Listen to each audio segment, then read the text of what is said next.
ప్రధానంగా సభ్యత్వం.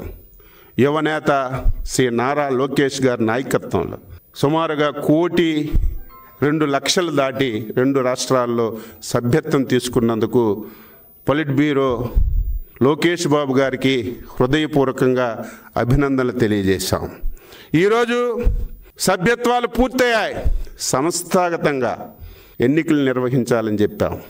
సంస్థాగతంలో ప్రధానమైనటువంటి పాత్ర పోషించినటువంటి వ్యవస్థ కుటుంబ సాధికార వ్యవస్థ.